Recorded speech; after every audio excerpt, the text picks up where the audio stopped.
Bonjour, dans cet épisode, je vais te parler de comment manger à ta faim et sans culpabiliser, même des aliments festifs. C'est réellement possible, en fait, quand on choisit bien, quel type d'aliment fonctionne. On n'utilise pas comment on fonctionne, comment notre corps fonctionne. Et il est possible de vraiment se faire plaisir. Manger bien, manger sainement, c'est pas uniquement manger des carottes, c'est pas uniquement quelque chose de monotone. Au contraire. Et il faut savoir qu'il y a beaucoup de personnes qui se privent de douceur et de gourmandise pour éviter les nombreux inconvénients du sucre, mais ce qu'elles ne savent pas pourtant, c'est que lorsqu'elles mangent en fait certains aliments pourtant très courants, hein, comme le pain, comme des pâtisseries, comme de la pizza, enfin comme tout un tas de choses, c'est exactement comme si elles mangeaient du sucre à la petite cuillère. Parfois, c'est même pire, c'est-à-dire que parfois ça fait même monter le taux de sucre dans le sang plus haut que si elles mangeaient du sucre blanc à la petite cuillère. Donc, quand elles consomment ces aliments, et c'est sûr que tu en consommes au moins 1 à 2 fois par jour, parce qu'il y en a vraiment beaucoup qui le contiennent. Le taux de sucre dans le sang, ce que je te disais, augmente de la même façon que si elle mangeait ce sucre à la petite cuillère, et parfois même c'est encore plus important, encore plus élevé. J'en parlais avec les aliments sans gluten. Si tu n'as pas vu la vidéo, tu peux aller la voir sur la chaîne YouTube, tu la trouveras très facilement. Et c'est un des problèmes, par exemple, quand on enlève quand on veut acheter des aliments sans gluten tout prêt, bien souvent les ingrédients qui sont dedans ont des index glycémiques très très élevés et beaucoup plus élevés que le sucre blanc qui est quand même, on va dire, une référence et une base.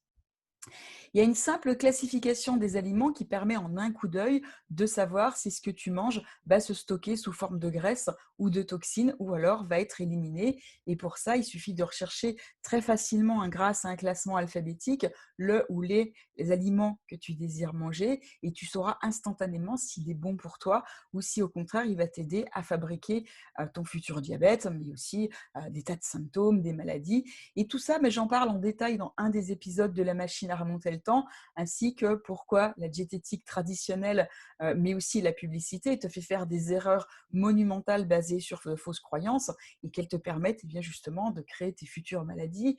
Je vais expliquer aussi le type d'aliments qui accélèrent l'auto-guérison et le rajeunissement et qui sont en plus idéales pour les diabétiques et qui surtout sont très très bons. On peut faire des desserts, on peut faire des fondants au chocolat, on peut faire des tartes au citron, on peut faire des repas qui sont juste super savoureux et parfois dignes d'un repas gastronomique et qui sont totalement sains, qui apportent des vitamines et des minéraux et qui justement ne vont pas faire monter cet index glycémique et créer le futur diabète. On consomme beaucoup trop de sucre de nos jours et le diabète, c'est une des futures maladies de santé publique, parce que de plus en plus de gens vont l'être. Il y a du sucre partout, dans le petit déjeuner, dans les céréales, enfin partout, partout, partout.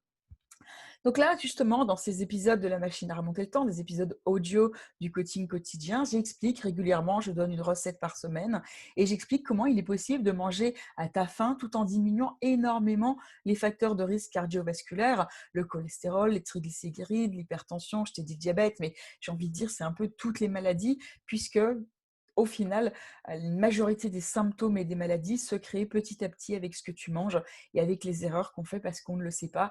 Et tout ça, mais je l'explique au fur et à mesure des différents épisodes de La machine à remonter le temps.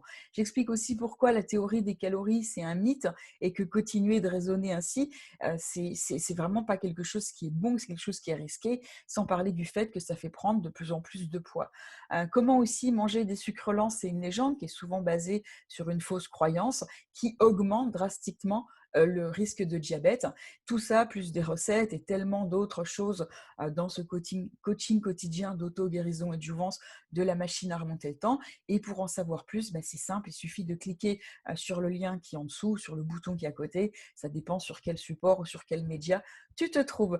Voilà, je te retrouve dans un prochain épisode où je te parlerai d'un nouveau sujet de santé naturelle. En attendant, je te souhaite tout le meilleur et donc je te dis ciao, ciao.